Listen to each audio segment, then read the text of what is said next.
Good evening.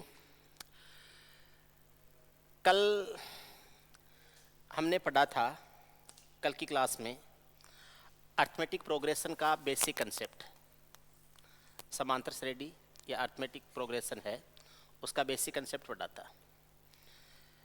मैं आपको कुछ एग्जांपल्स बताता हूं जहां नंबर सिस्टम में इसका यूज किया जा सकता है। नंबर सिस्टम में जहां भी किसी नंबर से डिविजिबिलिटी की बात आती है, नंबर से डिविजिबिलिटी की बात आती है, तो अगर एक ही नंबर से डिविजिबल नंबर्स देखने होते हैं तो वहाँ अर्थमेटिक प्रोग्रेशन का कंसेप्ट लगता है। जैसे मैं बात करूँ, किसी भी संख्या की टेबल हो यानी पहाड़ा हो तो वो हमेशा अर्थमेटिक प्रोग्रेशन या एपी में लिखा जाता है। कोई भी संख्या हो सकती है, जैसे 7 + 14 + 21 ऐसे आ जाएगा। तो यहाँ पर क्या हो रहा है, सर्वांतर कांस्टेंट रह रहा है, यानी डी का मान है ये 7 आ रहा है। अब आपसे पूछ लिया जाता है कि 7 के प्रथम 17 गुणजों का योग क्या होगा। ये हमसे पूछ लिया 7 के प्रथम 17 गुणजों का योग क्या होगा। तो ये ऐसे होते हैं 7 × 1 + 7 × 2 + 7 × 3 और लास्ट आता है 7 × 17, ऐसे होते हैं। यानी पहली संख्या a का मान है, ये 7 हो जाएगा। लास्ट संख्या l है, ये 7 × 17 हो जाएगा। और 17 गुणज हैं तो n का मान हो जाएगा 17। आपसे पूछा है कि योग क्या हो जाएगा, तो ये हो जाएगा Sn n × first term + last term / 2 हो जाएगा। n का मान 17 है, यहाँ से आ जाएगा पहला गुणज 7 है, आखिरी गुणज 7 × 17 है और बट्टे 2 कर दीजिए। 17 × 7 119 होता है। आप कह सकते हैं कि 17 × 7 × ये बाहर तो 17 ही, 17 × और ये आ जाएगा 7 + 119 / 2 हो जाएगा। 119 और 7 126 होता है। 2 से डिवाइड करेंगे तो 126 है, वो 63 बार डिवाइड हो जाएगा और ये आ जाएगा 17 × 63। 17 × 53 5, 17 × 102, 102 और 5 हो जाता है 107, 1071 हो जाएगा। तो आप कभी भी किसी भी संख्या की टेबल का सम करना चाहते हैं तो ये आ जाता है first term + last term × n हो जाएगा और अपॉन क्या हो जाएगा 2 हो जाएगा। ध्यान रखना, अगर इस फॉर्मूले को जनरलाइज करें तो ऐसे हो जाएगा x के प्रथम n गुणजों का योग क्या हो जाएगा। x के प्रथम n गुणजों का योग क्या हो जाएगा। तो x का पहला गुणज x हो जाएगा, दूसरा 2x हो जाएगा, तीसरा 3x हो जाएगा और nवां गुणज हो जाएगा nx। पदों की संख्या n है, फर्स्ट टर्म x है, लास्ट टर्म nx हो जाएगा, / 2 कर दीजिए। यहाँ से x को भी बाहर ले सकते हैं तो n × या x को बाहर ले लेंगे तो x n × n + 1 / हो जाएगा 2। ये इसका थोड़ा सा आप फॉर्मूले के रूप में यूज करेंगे। x की टेबल है तो 7 के प्रथम 17 गुणजों का योग पूछा है, तो यहाँ x की जगह 7 हो जाएगा। 17 का पूछा है तो n का मान 17 हो जाएगा, n + 1 18 हो जाएगा और इसको डिवाइड कर दीजिए किससे, 2 से। 2 से ये 9 बार कटेगा। 17 का 7 × 119 होता है, ये 119 × 17 हो जाएगा। ये आ जाएगा 119 × 17 हो जाएगा। और अभी पहले किया था हमने तो ये आ जाएगा गड़बड़ कर दिया क्या मैंने? ये आ जाएगा 17 के प्रथम 7 गुणजों का, उल्टा ले लिया मैंने। वो था 7 के प्रथम 17 गुणजों का लेना था, सॉरी 7 के प्रथम 17 गुणजों का लेना था। तो ये आ जाएगा n का मान 7 है, 17 गुणजों का लेना है, तो ये 17 हो जाएगा, ये 17 और 1 18 हो जाएगा, अपॉन 2 हो जाएगा। 2 से 9 बार कटेगा, 9 से 63 और 63 गुणा क्या हो जाएगा 17 हो जाएगा। 17 का 3 गुणा 51, 5 आ जाएगा। 17 छके 102, 102 और 5 आ जाएगा 107, 1071 हो जाएगा। तरीका वही है, बस इसको आपने एक अलग फॉर्मूले के रूप में ले लिया है। ध्यान रखना, इस टाइप के सवाल आ सकते हैं। अब थोड़ा सा इसको चेंज करते हैं। चेंज कैसे करेंगे ध्यान से समझना। आपसे पूछे कि 7 से भाज्य सभी 3 अंकीय संख्याओं का योग क्या होगा। 7 से भाज्य सभी 3 अंकीय संख्याओं का योग क्या होगा। All 3 digit number which are divisible by 7, और आपको पूछे कि उनका सम क्या होगा, योग क्या होगा। तो यहाँ से 3 अंकीय संख्याएं होती हैं, 100 से लेके 999 तक होती है। 7 से डिवाइड होने वाली संख्या की बात करते हैं तो पहली संख्या आती है 15 सत्ते 105, और आखिरी संख्या हो जाएगी 999 को 7 से डिवाइड करेंगे, 7 एकम 7 हो जाएगा, 2 बचेगा 29 हो जाएगा, 7 का चौगुना 28 हो जाएगा, 1 बचेगा 19, 7 का दुगुना 14, शेष कितना बचेगा 5। 99 से 5 घटा दो, लास्ट नंबर हो जाएगा 994। आप इसमें 7 से भाग दीजिए, 7 एकम 7, 2 बच गया 29, 7 का चौगुना 28, 7 का दुगुना 14। पहली संख्या है a का मान है 105, आखिरी संख्या l है, l का मान है 994, ये आ जाएगा। आपको पदों की संख्या n ज्ञात करना है। n का मान होता है last number minus first number upon सर्वांतर प्लस 1 होता है। तो यहाँ हो जाएगा 994 माइनस 105 बट्टे 7 प्लस 1 हो जाएगा। 994 में से 105 घटाते हैं तो 900 में से 100 घटाते हैं तो 800 आ जाता है, और ये 889 हो जाता है। 889 नहीं, 4 है, 105 घटाते हैं 889 आ जाता है। 889 बट्टे 7 हो जाएगा, और ये प्लस 1 हो जाएगा। 7 से भाग देते हैं, 7 एकम 7, 1 बच गया, 18 हो गया। 7 का दुगुना 14, 4 49, 7 का 7 गुना 49, 1 जोड़ेंगे, टोटल संख्याएं हो जाएंगी 128। 128 संख्याएं होती। आपको इनका योग ज्ञात करना है।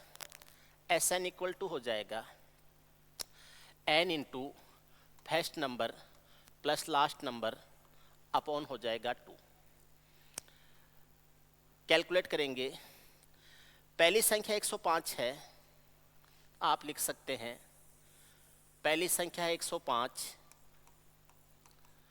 आखिरी संख्या है 994,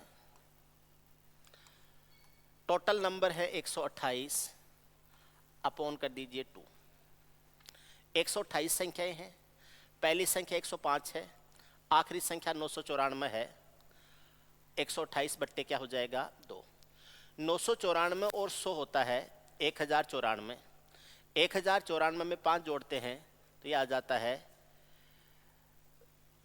1094 में 5 जोड़ते हैं तो ये आ जाता है 1101। 2 से काट देंगे 64 बार कटेगा, और ये आ जाएगा 64 गुणा 1101 हो जाएगा। देखिए कैसे, 1101 नहीं 1199 आ जाएगा।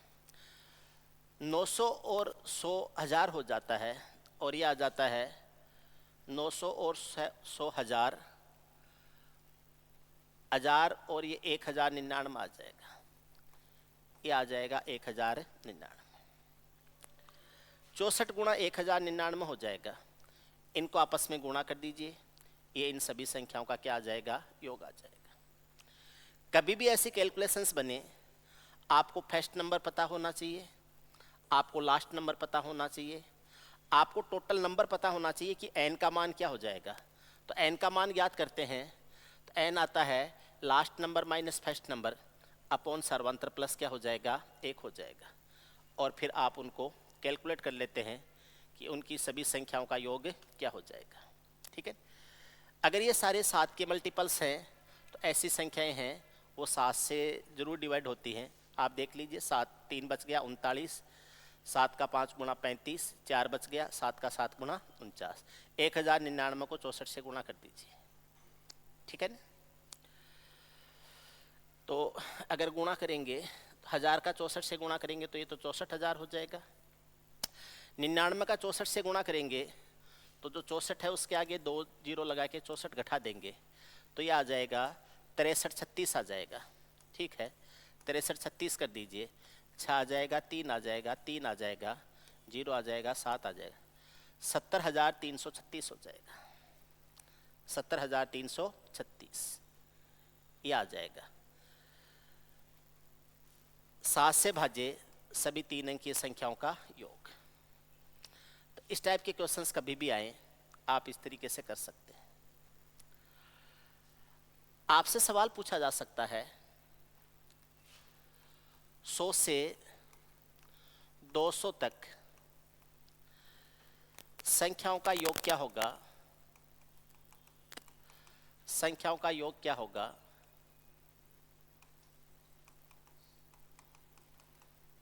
जिनको 7 से विभाजित करने पर 3 शेष बचे। 100 से 200 तक की वो संख्याएं हैं, उनका योग करना है जिनको 7 से विभाजित करने पर 3 शेष बचे। ऐसी संख्याएं हैं तो 7 के किसी भी मल्टीपल से वह संख्या 3 ज़्यादा होनी चाहिए। 7 का पहला मल्टीपल 100 के बाद में आता है 105 और उस संख्या में 3 जुड़ा हुआ होना चाहिए। तो 7 से विभाजित करने पर 3 शेष बचे, सभी 3 अंकीय संख्याएं हैं, तो अपने दिमाग में आता है कि पहली संख्या हो जाएगी 108। अपने दिमाग में ऐसा आता है कि पहली संख्या 108 हो जाएगी। लेकिन मैं आपको एक बात बताऊं, 108 से भी पहले एक संख्या आ जाती है। 7 से डिवाइड करने पर 98 पूरा पूरा डिवाइड होता है और 3 शेष बचे तो 3 इसमें जुड़ा होना चाहिए, तो पहली संख्या होगी 101।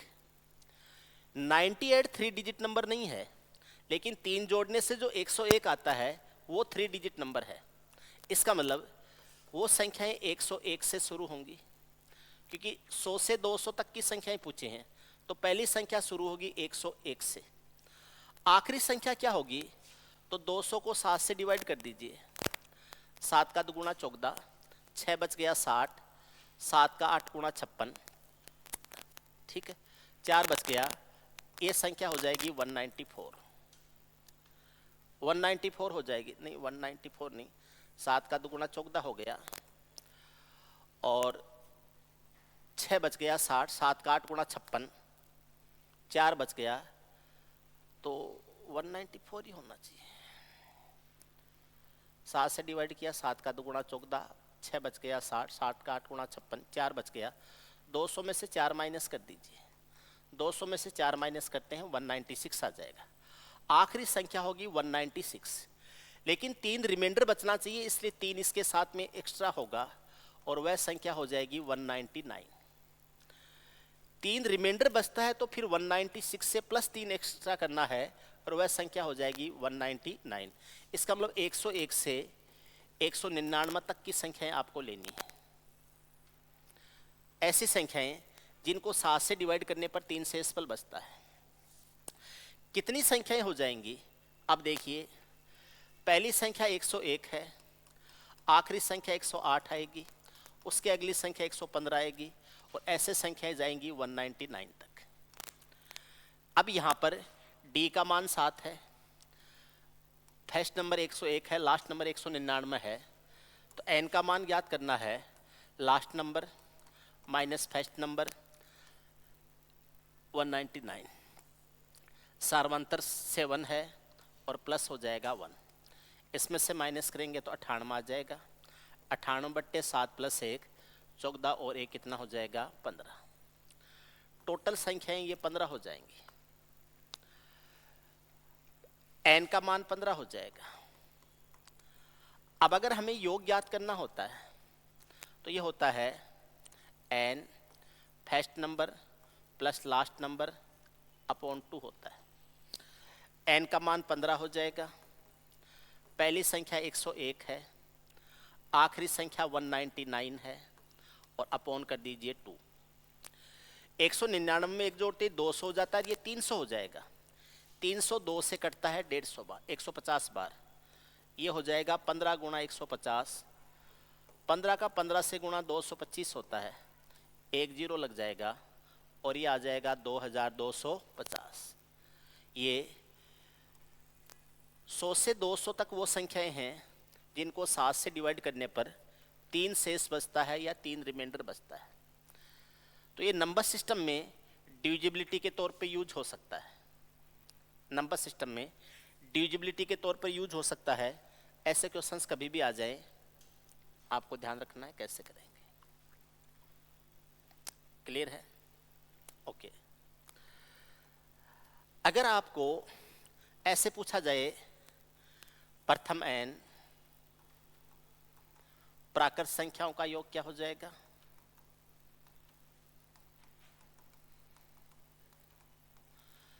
सम of first and natural number. तो नेचुरल नंबर हमेशा समांतर श्रेणी में होते हैं, प्लस n तक होते हैं। n first number plus last number upon 2 हो जाएगा। n फर्स्ट नंबर 1 है, लास्ट नंबर n है, अपॉन 2 हो जाएगा। n into n plus 1 upon 2।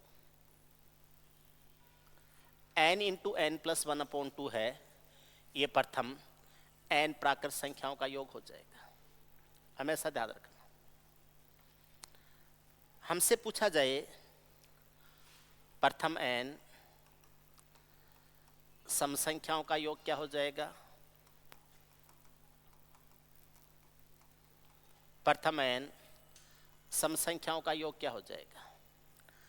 सम संख्या ऐसे होती हैं 2 + 4 + 6 + 8 + 2n। इसमें से 2 को कॉमन ले सकते हैं, ऐसे ले सकते हैं। टोटल संख्याएं n है, ये n आ जाएगा। फर्स्ट नंबर है 2, लास्ट नंबर है 2n, अपॉन हो जाएगा 2। इसमें से 2 भी कॉमन आ जाएगा। n इंटू 2, ये n प्लस 1 हो जाएगा। 2 से डिवाइड कर दीजिए, 2 से 2 कट जाएगा, ये हो जाएगा n इंटू n प्लस 1। तो फर्स्ट n इवन नंबर का सम करेंगे, n इंटू n प्लस 1 आ जाएगा। अगर ओड का करें तो प्रथम n विषम संख्याओं का योग करें। प्रथम n विषम संख्याओं का योग करना हो, sum of first n odd number. तो पहली विषम संख्या 1 होती है, 3 हो जाएगी, 5 हो जाएगी। nवीं विषम संख्या होती है 2n - 1। nवीं विषम संख्या 2n - 1 होती है। कुल संख्याएं n है, फॉर्मूला वही रहेगा n first number plus last number upon 2 कर दीजिए, ये हो जाएगा n फर्स्ट नंबर है 1, लास्ट नंबर है 2n - 1 अपॉन हो जाएगा 2। 1 से 1 कट जाएगा और ये आ जाएगा n इंटू 2n अपॉन 2 हो जाएगा। 2 से 2 कट जाएगा और ये हो जाएगा n² हो जाएगा। तो प्रथम n विषम संख्याओं का योग है, ये n² हो जाएगा। Sum of first n natural number odd number N square हो जाएगा। ऐसे सवाल कभी भी आए, डिविजिबिलिटी के क्वेश्चंस हों, इवन नंबर पे क्वेश्चंस हों, ऑड नंबर पे क्वेश्चंस हों, तरीका यही रहेगा, आपको समांतर श्रेणी या एपी है उसको अप्लाई करना है। ठीक है, एपी जो है, और समझो, जो भी सिंपल इंटरेस्ट होता है, सिंपल इंटरेस्ट होता है, उसमें इंटरेस्ट और जो अमाउंट यानी मिश्रधन, ये हमेशा एपी के कंसेप्ट पे चलते हैं। जैसे 1 साल का ब्याज x आया, 2 साल का ब्याज 2x हो जाएगा, 3 साल का ब्याज 3x हो जाएगा, 4 साल का ब्याज है वो 4x हो जाएगा। हमेशा समांतर श्रेणी को फॉलो करते हैं, एपी को फॉलो करते हैं। ऐसे ही जो मिश्रधन होता है, मान लीजिए मूलधन p है, 1 साल का मिश्रधन p प्लस x हो जाएगा, 2 साल का मिश्रधन p प्लस 2x हो जाएगा अगर ब्याज x और 2x आ रहे हैं, 3 साल का मिश्रधन p प्लस 3x हो जाएगा, ऐसे चलेगा। तो ये भी हमेशा समांतर श्रेणी या एपी को फॉलो करते हैं।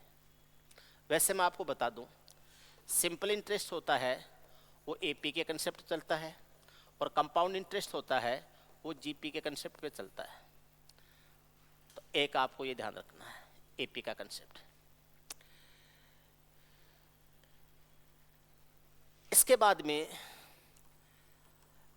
एएम का मतलब होता है अर्थमेटिक मीन। मैंने अभी तक आपको कंसेप्ट बताया है, एग्जाम के क्वेश्चंस कैसे आए हैं, कैसे सवाल आते हैं, उनके ऊपर अभी कोई बात नहीं करी। क्वेश्चंस के लिए मैं अलग से वीडियो डालूंगा, अभी केवल कंसेप्ट की बात कर रहे हैं। अर्थमेटिक मीन होता है, समांतर माध्य होता है। अर्थमेटिक मीन है, ये समांतर माध्य होता है, यानी समांतर श्रेणी के पदों का औसत। समांतर श्रेणी के पदों का औसत।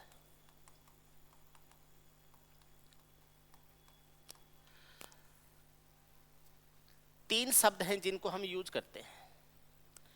एक होता है समांतर माध्य, जिसको बोलते हैं अर्थमेटिक मीन। एक शब्द होता है माध्य, जिसको बोलते हैं मीन, और एक शब्द होता है औसत, यानी एवरेज। औसत यानी एवरेज, एवरेज या औसत। समांतर माध्य, माध्य और औसत। एक समांतर श्रेणी या एपी के लिए समांतर माध्य, माध्य और औसत तीनों का एक ही मतलब होता है। वैसे समांतर माध्य जो है वो एपी यानी समांतर श्रेणी के लिए यूज किया जाता है।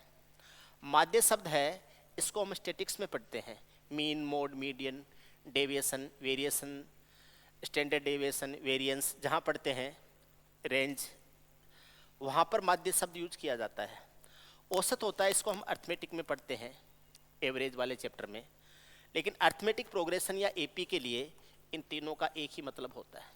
आपसे औसत पूछें, आपसे माध्य पूछें, आपसे समांतर माध्य पूछें, तीनों बातों का एक ही मतलब होता है, ध्यान रखना है।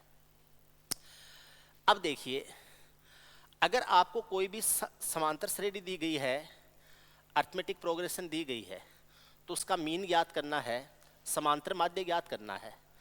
तो कैसे ज्ञात किया जा सकता है वो देखो। समांतर माध्य,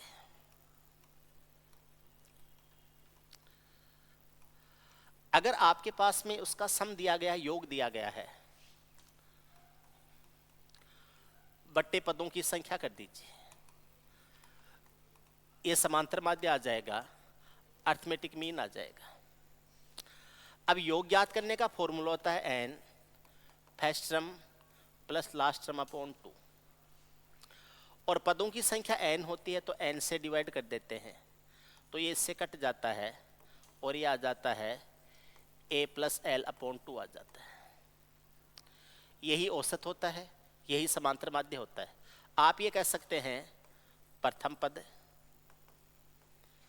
प्लस हो जाता है अंतिम पद अपॉन हो जाता है 2। प्रथम पद प्लस अंतिम पद बट्टे क्या हो जाएगा, 2 हो जाएगा।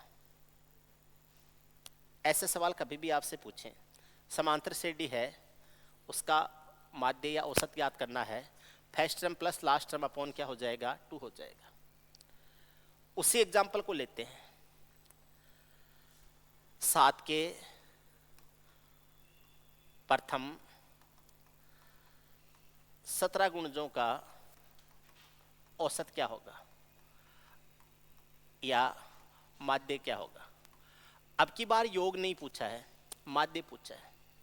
तो 7 का पहला गुणज तो होता है 7 और आखिरी गुणज होता है 7 गुणा 17 अपॉन 2 कर दीजिए।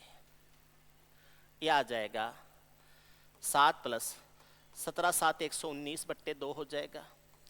यह आ जाएगा 126 बट्टे 2 हो जाएगा और यह आ जाएगा 63 हो जाएगा।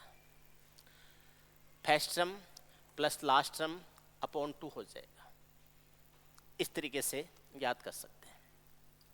ऐसे सवाल पूछ लिया जाए कि 7 से भाज्य सभी 3 अंकीय संख्याओं का माध्य क्या होगा। 7 से भाज्य सभी 3 अंकीय संख्याओं का माध्य क्या होगा।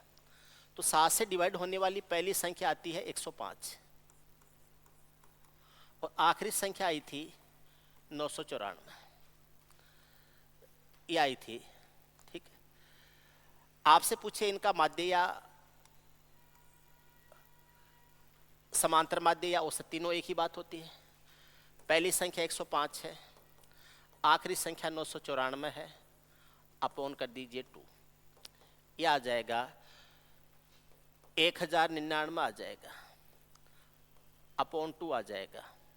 1000 का आधा 500 हो जाएगा और यह आ जाएगा 549.5 हो जाएगा, 549.5 हो जाएगा।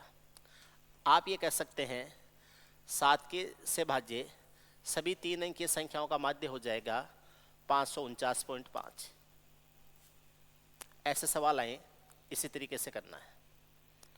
ऐसे ही देखो, उस सवाल को ले लें, सभी 3 अंकीय संख्याओं का माध्य, सभी 3 अंकीय संख्याओं का माध्य जो 7 से विभाजित करने पर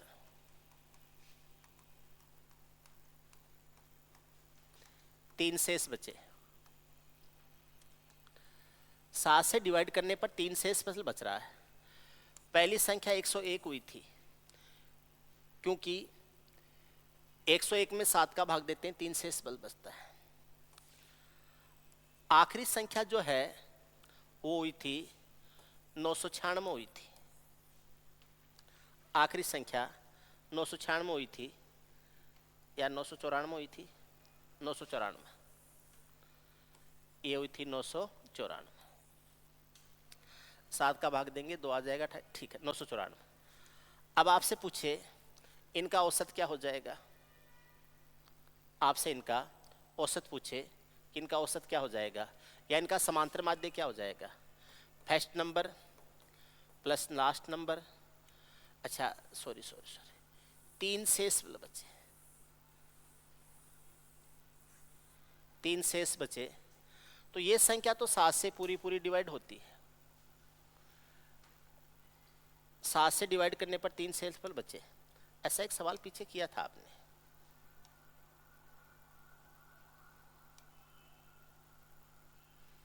देखो, एक क्वेश्चन किया था हमने।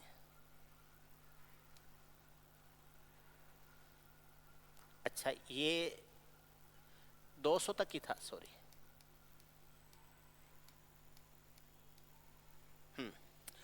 तो आखिरी संख्या हो जाएगी 994।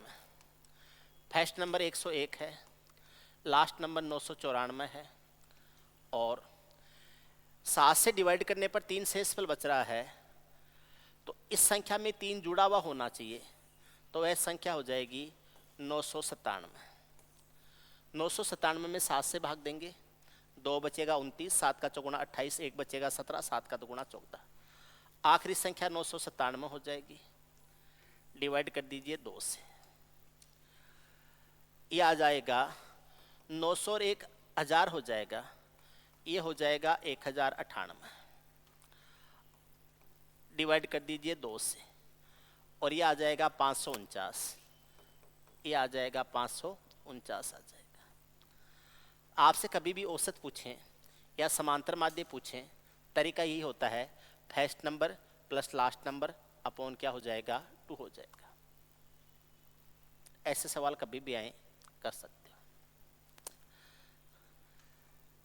अगर संख्याएं इस तरह से दे रखी हों, आपको 2 नंबर दे दिए, ए और बी का अरिथमेटिक मीन या समांतर माध्य क्या होगा? ए और बी का अरिथमेटिक मीन है या समांतर माध्य क्या होगा? 2 नंबर हैं, ए प्लस बी अपॉन 2 कर दीजिए। जो भी 2 संख्याएं दी हुई हैं उनमें उनको जोड़ के 2 का भाग दे दीजिए।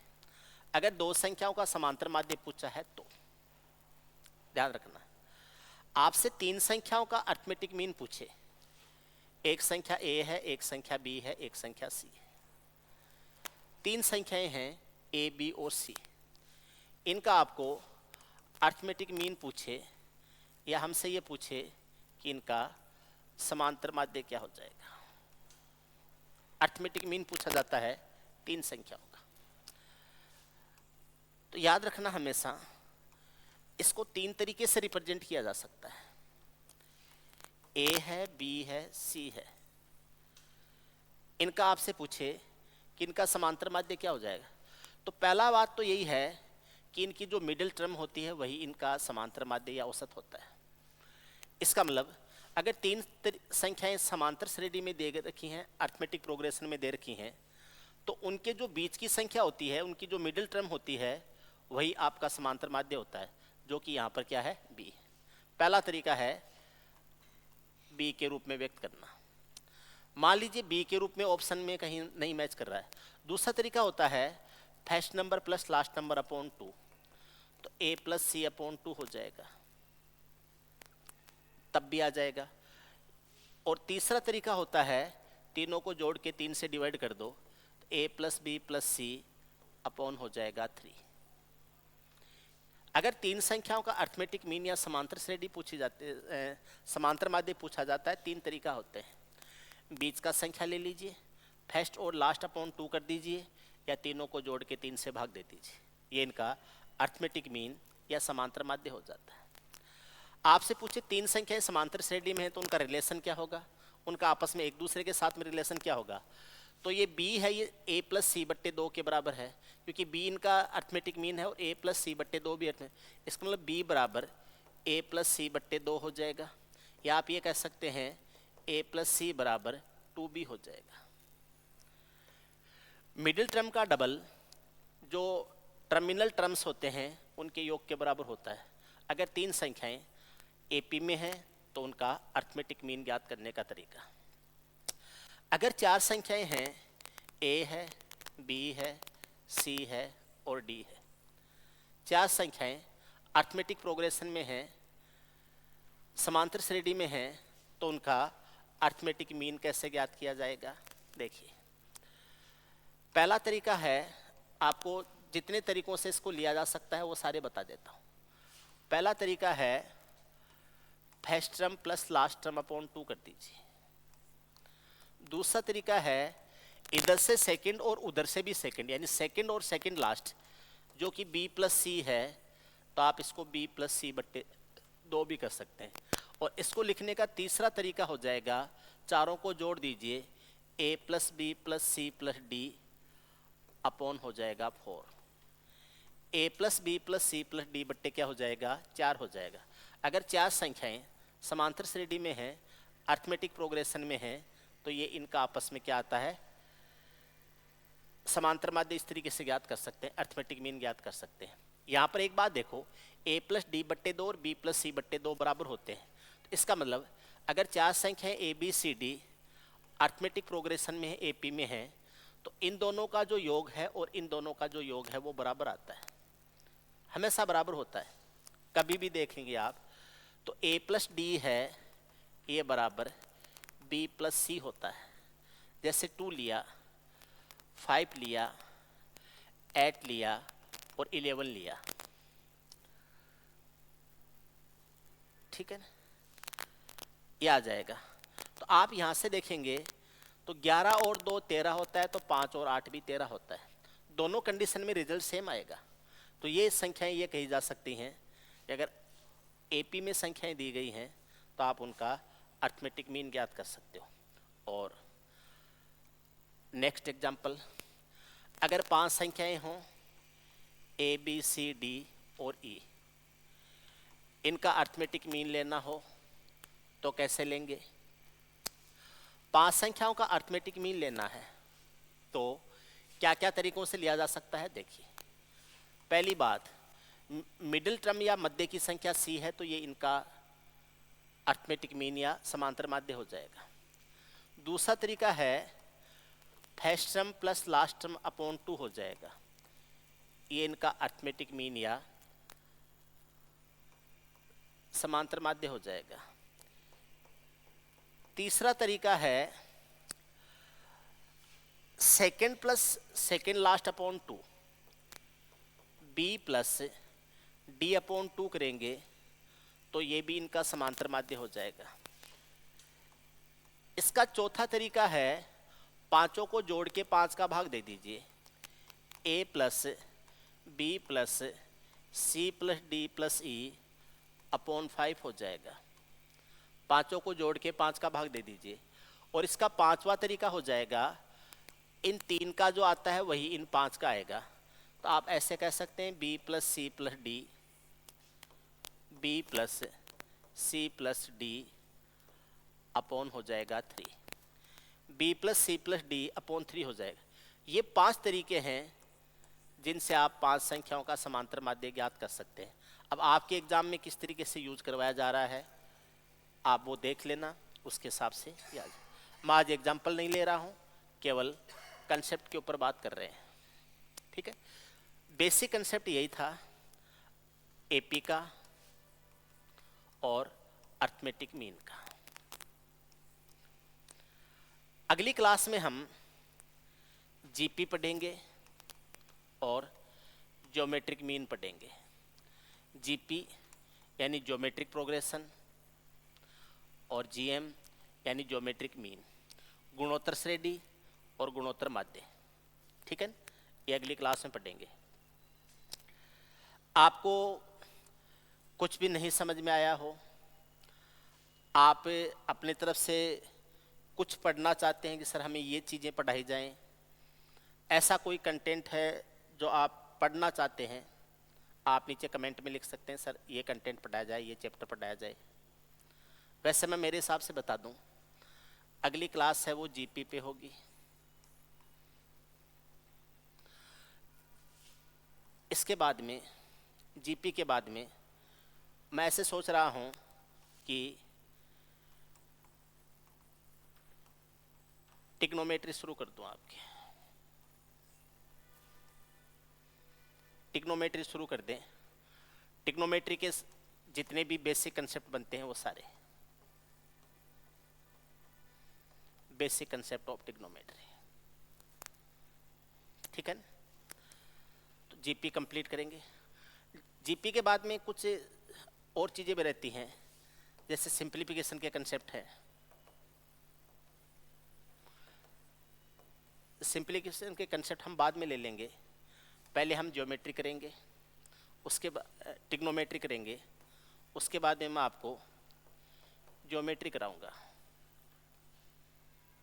उसके बाद में हम मेंसुरेशन करेंगे, उसके बाद में बाकी चीज़ें पढ़ेंगे, ठीक है। तो कल मिलते हैं आपसे, तब तक के लिए नमस्कार, गुड बाय, जय हिंद।